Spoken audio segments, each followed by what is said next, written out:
ಯುವ ಕಾಂಗ್ರೆಸ್ ವತಿಯಿಂದ ಇಡೀ 4 ತಾಲೂಕಲ್ಲಿ ಚನ್ನಪಟ್ಟಣ, ರಾಮನಗರ, ಮಾಗಡಿ, ಕನಕಪುರ ನಮ್ಮ ನಾಯಕರುಗಳಾದ ಡಿ.ಕೆ.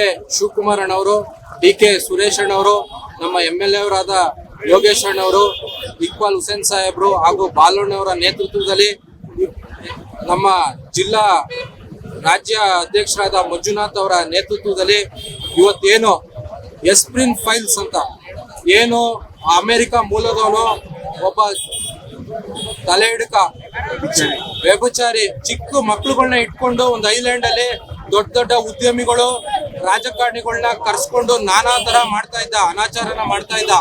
ಅವ್ರ ಜೊತೆ ನಮ್ಮ ಪ್ರಧಾನ ಮಂತ್ರಿಗಳಾದ ಮೋದಿ ಅವ್ರ ಹೆಸರು ಕೇಳಿ ಬಂದಿದೆ. ಇದಕ್ಕೆ ಮೋದಿ ಅವರು ನಮ್ಮ ಮಾಧ್ಯಮದ ಮುಂದೆ ಬಂದು ಸ್ಪಷ್ಟನೆ ಕೊಡಬೇಕು. ಇವತ್ತು ಭಾರತದ ಮರ್ಯಾದೆ ಅಂತಾರಾಷ್ಟ್ರೀಯವಾಗಿ ಹರಾಜಾಗ್ತಾ ಇದೆ. ಇನ್ನೊಂದು, ಇವತ್ತು ಏನು ವ್ಯಾಪಾರ ಒಪ್ಪಂದ ಟ್ರಂಪ್ ಜೊತೆ ಮಾಡ್ಕೊಂಡಿದ್ದಾರೆ, ಇದು ಟ್ರಂಪ್ಗೆ ಅನುಕೂಲ ಆಗ್ತಾ ಇದೆ. ಈಗ ಟ್ರಂಪ್ ಹೇಳಿದರೆ ನಾವು ರಷ್ಯಾದಿಂದ ಆಯಿಲ್ ತರಿಸ್ಕೊತಾ ಇದೀವಿ, ಪೆಟ್ರೋಲ್ ತರಿಸ್ಕೊತಾ ಇದೀವಿ. ರಷ್ಯಾ ನಮ್ಗೆ ಡಿಸ್ಕೌಂಟ್ ಬೆಲೆಯಲ್ಲಿ ಪೆಟ್ರೋಲ್ ಕೊಡ್ತಾ ಇದೆ. ಆದ್ರೆ ಇವತ್ತು ಟ್ರಂಪ್ ಹೇಳ್ತಾರೆ ರಷ್ಯಾದಿಂದ ಭಾರತ ಪೆಟ್ರೋಲ್ ತರಿಸ್ಕೊಳ್ಳಲ್ಲ ಅಂತ, ವೆನ್ಜುವೆಲಾ ಇಂದ ಆಯಿಲ್ ನ ತರಿಸ್ಕೋತಾರೆ ಅಂತ ಹೇಳ್ತಾ ಇದ್ದಾರೆ. ಇದನ್ನ ಕೇಂದ್ರ ಸರ್ಕಾರ ಸ್ಪಷ್ಟನೆ ಮಾಡಬೇಕು. ನಮ್ಗೆ ಕಷ್ಟದಲ್ಲಿ ಕೈ ಹಿಡಿದವ್ರು ಬೇಕಾ, ಈಗ ಯಾವಾಗ ಬೇಕು ಬಣ್ಣ ತಿರುಗಿಸುವಂತ ಮೋದಿ ಬೇಕಾ ಅಂತ ಸ್ಪಷ್ಟನೆ ಮಾಡಬೇಕು.